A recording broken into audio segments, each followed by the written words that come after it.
Welcome to Financial Repression Authority's Roundtable Insight, where the best fund managers, economists, and industry leaders discuss the key investment issues and challenges in the current macroeconomic environment.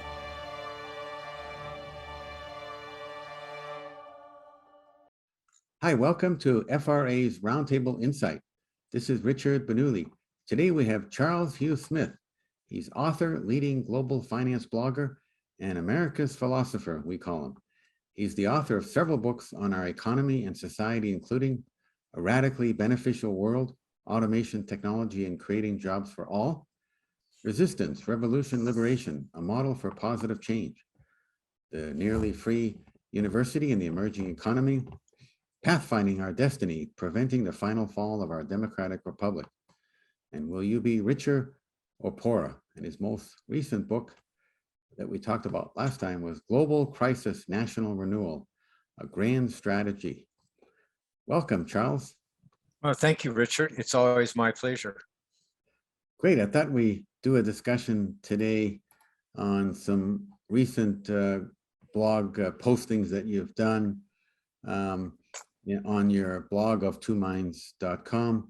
And one is called The Real Revolution is Underway, but Nobody Recognizes It. And another blog post is entitled, Should You Move While You Can or When You Must? So maybe we can begin with the first one. You see like a real revolution happening, but you're emphasizing that nobody's really seeing it at the moment. Maybe we can start with some of the aspects of that blog post. Yeah, thank you, Richard.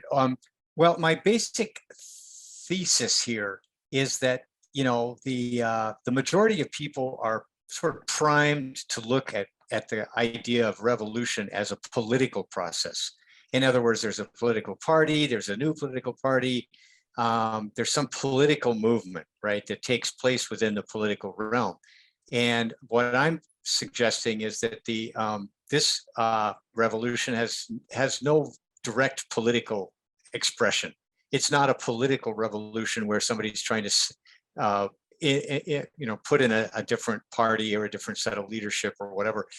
This is a revolution in the economy, which is going to have political implications, but it's not a political revolution. It's a revolution of people dropping out or opting out of a lifetime of low wages and or high taxes. If you have a high wage, then you're paying a huge amount of tax. If you have a low wage, it's not a living wage. And so in the US, there was a professor who coined this term, the Great Resignation, because he started to see after the lockdowns ended and the economy started going again in 2020, he started seeing a huge number of people quitting and looking for other opportunities. And other people have commented on there's a large number in the US of new IRS business numbers, like tax ID numbers being issued. So there seems to be a very broad-based and dynamic revolution occurring in the labor market. People are either cutting their hours, not going back to work, dropping out, starting their own business, getting by on gig economy type informal employment. And so one direct consequence of this is that corporate America, as a general, group of employers, the large employers, they're not able to fill all their slots. And there's some evidence, that there's like as many as 12 or 13 million open jobs.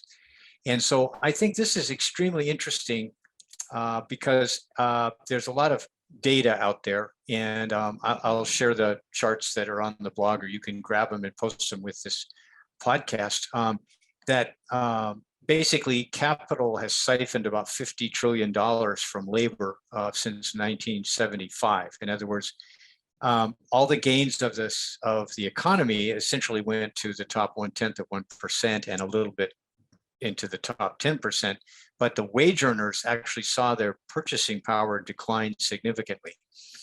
And those of us who are old enough to remember, you know, the 70s and when we were making like $3 an hour, you'd say, oh my gosh, you must have been poor. And the actual fact is we actually lived better on the wages we made in the mid 70s than we do now in terms of what our money can buy. And so this labor revolution is quite interesting because it's going to have a tremendous impact on demographics, tax revenues, and the social order, because people are also not just deciding to seek opportunities for themselves, they're also kind of resisting this sort of status quo here. You know, the status quo is go out there, work 40 or 50 years, pay, you know, go to college, you know, rack up $100,000 debt, spend the rest of your life paying down debt, buy an overpriced house, then spend the rest of your life paying that down. And so it's this sort of debt-based rat race kind of lifestyle that is burning out millions of people, right? It turns out that it's just not human. It's inhuman. And so there's a lot of resistance, if you will, to the status quo. So that's why I call it a revolution. Yeah, and just to mention, this is essentially effects of what we would call as financial repression, namely from the central banks in terms of their policies, their money printing, quantitative easing, which makes the money that is created available to those that are closest to that money creation, namely in the financial sector. So it doesn't really go to the Main Street, but the ones that are, or it doesn't go to Main Street as much, but mainly to the financial sector in large preponderance. And so that has caused this large wealth and income inequality. It's been a big contributing factor in that sense. Your thoughts on that? Yeah, absolutely, Richard. Is that the people who were already wealthy by buying assets such as stocks and bonds and homes and commercial property, you know, 30 years ago, they've just gotten richer. And then meanwhile, young people are coming into the world and then being told you got to borrow a ton of money for, you know, a university degree. That's the value of that's devalued. And so they no longer can buy these assets as cheap as the generations before. And so they're at a huge disadvantage. So it's a generational kind of ripoff, if you will, because it was, you know, if you bought assets, you know, 35 years ago, well, all you had to do was hang on to them and you're rich. And then meanwhile, what about young people? They don't have the same opportunity. And it's exactly because, as you say, by printing a huge amount of money, they've created trillions of dollars that can then be used to bid up the value of assets way beyond what they were worth in terms of, you know, hours of labor, you know, 35 years ago. But I think we should also mention that that it's part of the political corruption as well as the central bank financial repression. There's political repression in that. A big reason why small employers can't afford to pay people a living wage is they're saddled with all these cartel and monopoly expenses. And here in the U.S., that a big one is, of course, healthcare. And that in a recent post, I described it because I was an employer in the mid '80s, which was, you know, roughly 35 years ago. I used to be able to, you know, buy full you know, coverage, healthcare insurance for my workers for like $50 a month for the single employees and like $160 a month for the families. And according to the official inflation rate, that $50 is like $132 today, meaning that if healthcare insurance had gone up along with official inflation, I should be able to buy an employee's insurance for $132 a month now. Well, actually, it's like the average is now $600 a month. So this is what happens when you let your economy become dominated by cartels and monopolies or quasi-monopolies, right? And so healthcare is basically bankrupting the United States, and it's bankrupting it on multiple levels. But in terms of small business, you're paying an exorbitant amount of rent, because part of the financial repression you mentioned is, once you create this huge, a sum of money for financiers and corporations, then they can outbid each other to buy the commercial property. And then once the commercial property has been purchased for, millions of dollars more than it's worth, then you've got to raise the rents, right? So that and of course, who's renting these commercial properties? Well, a small business to a large degree. So at least to some degree. So you're paying cartel priced rent, you're paying cartel priced healthcare, you're paying a lot of junk fees to the local government, business license taxes and all this other stuff. And so the small employers, it's like very hard to pay your employees enough, because you've been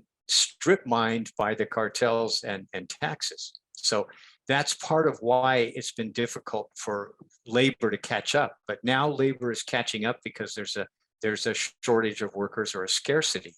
And it's interesting, Richard, because a lot of people feel like, well, that's going to be automation, but automation is going to, wipe out all the need for human employees. And my first response is, well, the company that's pursuing automation most vociferously is Amazon, with its warehouses and millions of boxes and all that stuff, which you'd think would be very amenable to automation. And they do have a lot of robots wandering around their warehouses, but they still need 360,000 human employees. So automation isn't quite as easy as the non-automation experts seem to assume. So there is a real labor shortage, because it isn't that easy to automate as many jobs as people seem to think. And so this scarcity is now allowing labor to demand a little catch up to all the lots of purchasing power over the last 35, 40 years. Yeah, exactly. And so if we look at your charts, which are great in that blog post, you've got one underneath the Great Resignation on a list of why workers are seeking new jobs in 2022. So the list of the reasons, number one on that is seeking better pay, benefits. You referenced that a lot in what you've just mentioned. Another is find a job I'm more passionate about, poor working conditions at current job, want to continue working remotely, start my own business. COVID concerns, obviously that's a big one in the post-COVID era, care for children, to avoid COVID vaccine mandates. That's a big one, right, with all the vaccine mandates in certain sectors, certain industries. Don't want to continue working remotely. So yeah, there's an extensive list of the reasons why workers are seeking new jobs in 2022. Any comments on that or observations? Yeah, it's I'm glad you mentioned that, Richard, because it goes to show that this is a broad-based movement. And I'm proposing that much like wage inflation, I don't think any of these are transitory. I don't think any of these are simply a artifact of the post-COVID era or anything like that. I think this is a multi-year, possibly multi-decade cycle change. Just as interest rates have declined for 40 years and are now ticking up, and inflation has been very tame, at least officially, for 20 years, and now it's now taking off. I think we're in a cyclical change here. The cycle is turned, and now labor is in a position to start clawing back some of what it lost over the last 40 years. And so we could anticipate that over time, corporate profits will probably decline as they have to pay more, and there's more clawback in terms of workers' control. Because you see in a lot of this, the list, it's a lot about agency. In other words, it's control of one's life and career, and also being able to say no to abusive employers, right? That working conditions in a lot of corporate America jobs are horrendous. They're really poor, right? That basically corporate managers have been able to sort of abuse the workforce and demand, long hours and low pay because there was a surplus of workers or people willing to work. And now there's a shortage of people who are willing to work. And so labor can now demand better working conditions. And we see this in both high level and low level jobs. In other words, it's not just hotshot programmers and Wall Street young bankers that are getting huge raises. You're seeing service workers get big raises because there's a lot of jobs in America and in the developed world which are difficult, ugly, dirty, and if you can't find people to do that work, then society grinds to a halt. Nobody wants to work at the sewage treatment plant or the water treatment plant or collect garbage, or then your society comes to a halt. And so that's another factor here. And I think one last thing is, people have sacrificed their families and their personal lives for their job, for their corporate America job, right? They're on 24, most of the day. They have to answer emails at midnight. Their families have suffered because once you get enslaved to your job, then you no longer can pay attention or nurture your own family. And so a lot of people are voting to reduce their hours, or one spouse quits their job in order to be able to devote proper attention to their children. So I think you add up all of these, and it becomes something that's affecting tens of millions of workers, not just millions. Yeah. And so we have the situation of this great trend called the Great Resignation. And it's for a number of reasons, as we mentioned. That leads us to your other article posting that we want to explore. Should you move while you can, or when you must? Because a lot of these reasons why people are resigning is leading them to perhaps move to a different location or set up a different type of living arrangement or living process, or so let's go into that in terms of what would happen. So should you move while you can, or when you must? So what was your thinking on that blog post? Yeah, thank you, Richard. Well, I think it is absolutely right. And I think you and I have touched on this, that once the revolution in remote work, you cannot put that genie back in the bottle. As much as corporate America wants to, at least some sectors want to kind of force people back into the office, it doesn't make sense for the employees. And so once you can work remotely, then that frees you from having to live in proximity to, the office or your headquarters. And so that gives you a lot more freedom. And so then you can start thinking about living in more pleasant surroundings and not be tied to heavy traffic commute and in these very dense urban zones. And I think I was also looking at the decay in urban America as a broad-based sort of statement. And I think you can say that some of this is visible in cities across the developed world. It's where government has become so expensive that that the tax rate inside these cities is really high. And then the so-called benefits of living in the city, like the social life and entertainment and all that, it took a hit in the lockdown, and some of it's not coming back. And also there's a sort of a cyclical rise in crime. And so you no longer are as safe as you once were in a lot of urban zones in America. And then because the governments are inefficient and bloated with complexity, like building permits and so on are so complicated and arduous and time consuming, that the infrastructure is falling apart in a lot of urban zones, right? That they're falling behind in just maintaining water and sewage and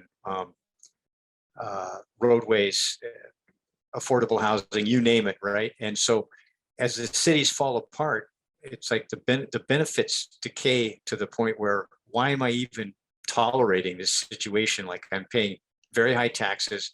I'm no longer feel safe. All the fun things that we used to do have been truncated, or it's unsafe to get there. And there's homeless encampments everywhere. And it's not that the homeless are the problem. It's that the individual household can't solve that problem. You know, I mean, it's like it's so large and so complicated and so profound that, you know, the only choice for an individual is to just get out of that circumstance. You're not going to be able to solve homelessness up that's a block away from your house. You know, that's not within your power. And so moving is pretty much the only agency that a lot of people have. And yes, you mentioned this migration from getting out of the cities and into perhaps suburbs or exosurbs and into the countryside. What about international migration as well? Do you see this playing out here as well? Yeah, that's interesting for the sort of upper the upper echelon of households who can afford to look beyond, or retirees that are looking abroad. And there's certainly a great increase in conversations about that, right? I mean, you see a lot more like on medium.com or on the alternative media, and even in the mainstream media, you see a lot more articles and commentaries about moving abroad, pro and con, right? And so that it shows that there's interest. Now, whether the physical number of people leaving North America for Central America or Asia, I don't know. I haven't seen any statistics that indicate it's rising, but the interest is rising, and that's indicative of future behavior, right? First, we think about it and we talk about it and we discuss it, and we do a cost, you know, benefit analysis, and then we take action. So part of what I was suggesting in this article is, right now, you know, with the economy still kind of staggering along, and the social order sort of decaying but still kind of glued together, you know, you have a lot of freedom to move still. You can sell your, you know, house or apartment in the city for a reasonable amount of money and take that capital and move it elsewhere. But if things start really unraveling, you know, like crime really takes off, the social order sort of starts unraveling, and there's runaway inflation, or there's a collapse in, you know, overpriced, you know, real estate, then your options are really going to be truncated. And so it's like all the advantages are to the first movers. In other words, the people who move first get the best price for what assets they sell, and they have the best choice of options, you know, in desirable locales elsewhere in the world. And so if you wait until, you know, the value of your house has fallen 50% and all the nice places have been snapped up by the wealthy, you're just going to have fewer options. And so that's what I'm suggesting is move. If you're going to move first. Don't be the straggler. Mm-hmm.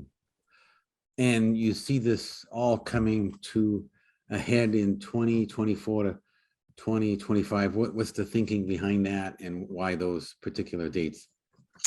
Yeah, well, that's thank you for that question, Richard. And you and I have had discussions, you know, mostly off recording, about Martin Armstrong and his long, you know, history of charting cyclical changes, you know, like sort of change in the tides of the economy and society. And we've talked about Peter Turchin's 50-year cycle and the fourth turning theory of 4 20-year cycles that add up to an 80-year cycle. You know, and so I think there's a strong case to be made that we're in a cyclical change of tides here in the early 2020s. And that a lot of people seem to think that the status quo is so durable that it's going to just last for, you know, decades, and there'll be plenty of time to kind of fool around with, you know, things on the margins. I am more of the opinion that when cycles change, they gather momentum and velocity very quickly. And so, like, for example, the collapse of the Soviet Union, as there's a book title, a book about the sociological aspect of the collapse of the USSR. It's called Everything Was Forever Until It Was No More. And so I think that there's an element of that I think once things start unraveling, that and we've talked a lot about, you know, the excesses of financial repression and extremes of debt and extremes of political repression. All of these extremes will tend to unravel much more quickly than it took to build up that those stresses, if you will. So I think that if we are in fact in a fourth turning or a turn of a 50-year cycle, it's not a 20-year process. It's more like a 5-year process. At least that's what history suggests. Mm-hmm. And so if this whole thing kind of kicked off, as Martin Armstrong, I think, identified January 2020 as a turn date, you can correct me if I'm wrong, but I seem to recall it was he had a date there that I think things are going to unravel very quickly, at least to the point where people are going to start really thinking through making dramatic changes in their lives. Yeah. And it does seem that they are taking steps. I mean, all of these writings, in particular these two blog posts we're talking about today, it does seem to be indicating that people really value their happiness, their freedom and liberties, and just trying to do what is best for them to make them happy. And so it's essentially, as I see it, a movement away from what is trying to be enveloped in terms of the World Economic Forum Great Reset, which seems to attempt to change people's behavior or even try to change human nature. Your thoughts on that? Yeah, well, that's really interesting, Richard, because from my analysis, and which I describe in my book, Global Crisis, National Renewal, I mean, I think human nature is basically focused around a community, right? That humans are social animals, and we value community. We value a community that we belong to, that values us, that values our contributions, and so on. And sharing, reciprocity, all the benefits of community. And the status quo is all about taking a job, making some billionaire richer. I mean, that's kind of my sort of quick. That's what the economy is globally now, right? You slave away for decades. You might make some money, but your labor is constantly losing purchasing power for all the reasons we've discussed. And so you're basically just making the owners of capital wealthier. And that's not really true capitalism, right? Because capitalism is about destruction of failed businesses and inefficiencies. And instead, we've elevated inefficiencies and profiteering, via cartels and monopolies. And so the other part of human nature is agency. That's the sociological term for having control of one's life, right? And having options and being able to pursue opportunities. And so I think that the World Economic Forum's idea is, let's take away everybody's agency and denigrate community and make everybody beholden to central states and regional governments and that kind of thing, that you're supposed to just kind of become a consumer, like a passive consumer, and take your universal basic income and kind of scrape along, and you won't own anything, but you're going to be happy because we told you you're happy. And so that, I think I totally agree with you, that I think people taking control of their lives and exercising agency to exit and opt out and drop out of the status quo is a way of dropping out, not just of their job or their career or their locale, but it's dropping out of the entire status quo, which in my mind is kind of being a debt serf and a tax donkey, and surrendering, your agency to the government or your corporate, employer. So if you're going to start working in your own small business or having a homestead or figuring out how to get a living in the gig economy, you're taking control back into your own hands. And I think that's the revolution. Yeah. And what you've written about in the past applies a lot to where we're at now. Many of your books, and I mean, I would say from my perspective too, general theme would be to be as independent as possible, to minimize dependency, especially on government, either government programs or any types of assistance that they may have going, because then you continue in that sort of serfdom, as you mentioned. But as just a end note, the last question, if you can just positively give some of the principles that you've written about in many of your books, what in terms of jobs, where decentralized type of systems, if you can relate that would be a great ending. Yeah, thank you, Richard. Well, I think the phrase I like to use to describe that whole nexus is the community economy. And what I mean by that is a relocalized, localized economy that's decentralized simply because it's basically functioning in the local production, as opposed to being completely dependent on global production, 5,000 miles away. So it's focused on local control of capital, local investment, local production, in other words, of food, energy, essentials.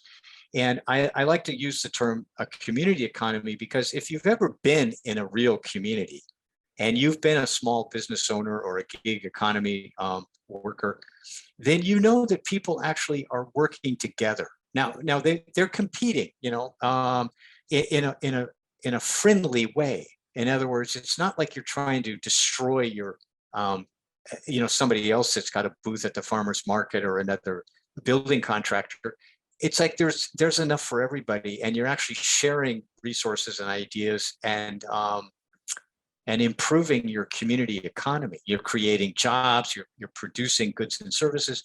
And so this is like plays to all of humanity's strengths, right? We do like friendly competition. That's what sports is about. But we also like to share ideas and capital in a way, right? Social capital, and also, physical capital. And so this is, I think, the future of a productive, humane kind of society is to focus on the community economy. Make it work for people in your community, create jobs, opportunities for capital, opportunities for entrepreneurship. And that's how we'll prosper, is to relocalize, labor, capital, and control, and take it away from global capital. Yeah, exactly. Let's call it the Great Awakening. As yes. Yeah. Wow, great insight, Charles. How can our listeners learn more about your work? Yeah, please visit me at of2minds.com, and you can download a free, the first 30 or 40 pages of my most recent book and previous books, and read them for free. And all my archives are free too. Awesome. Thank you so much, Charles. Okay, thank you, Richard. Yeah, and we'll end it there. The FRA Roundtable Insight Show is for informational and educational purposes only, and should not be considered as a solicitation or offer to purchase or sell any securities. The investments, investment strategies, and investment philosophies discussed or presented on the show each involve their own unique risk factors, which are not discussed on the show. Any discussions among the panel participants or responses to listener inquiries are based on the personal opinions of the panel participants and do not take into consideration the listener's suitability, objectives, or risk tolerance. Please be advised that you invest or speculate at your own risk.